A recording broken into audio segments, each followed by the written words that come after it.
In this video, I am going to attempt to convert this 16-year-old PC, which my father had bought back in 2009, into a fully functional NAS. If you don't know what NAS is a network attached storage.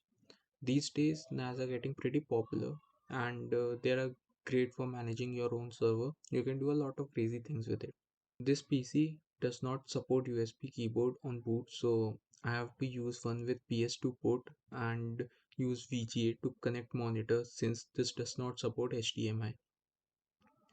Now we can start the computer, and for some reason the computer did not boot up. I found the culprit after few minutes on investigation. I had connected my case buttons to USB panel on motherboard and fixing that fixed the problem. Now that our computer is boosting, we can prepare the bootable drive by flashing TrueNAS code to a 32 GB pen drive using Balena Etcher software. You can use Rufus too, but for TrueNAS, Etcher is a better option for flashing. After flashing, just connect it to the computer and boot the computer using the drive. The setup is pretty straightforward and you just have to go forward with the default settings. It will install its own kernel, and wherever you install the TrueNAS, you would not be able to use the drive for storage. So just keep that in mind.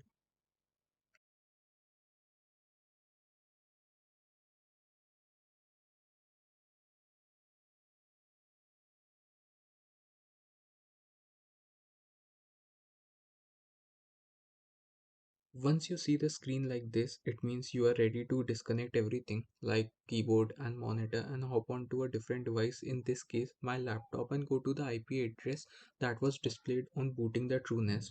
And you can sign in using the root as your user and password which you had set earlier while setting the TrueNAS. Once you sign in, you will be able to see the dashboard for TrueNAS with a lot of stats displayed up front, like what CPU is getting used, its usage percentage, its temperature, along with other information as well. Now we can set up storage by creating a pool. I will name it as pen pool since I am currently using a pen drive as storage and will be extending using dedicated network HDDs. Do note everything on pen drive will be erased when you create a new pool, and once the pool is created we can create a data set and let's just name it share for now. And once the data set is created, we can enable SMB and NFS, which will allow us to connect to this. These are important to access using Windows and network system. So as you can see here, I am setting up NFS. And once that is done, we can create a new user. Here I am creating a new user and naming it as Ava and setting the password as Ava2 for testing. Now we can connect using either Windows or any other device. To connect using Android phone, CX Explorer is a great lightweight option.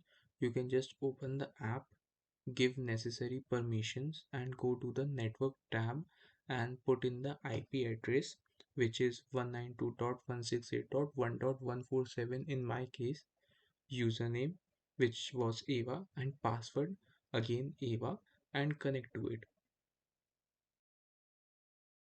As you can see, I have a test file I had saved to test and it works. It is that simple to create your own NAS. Now you can install more apps to it as Docker images like Plex or Photo Prisma and Tinker like your own server.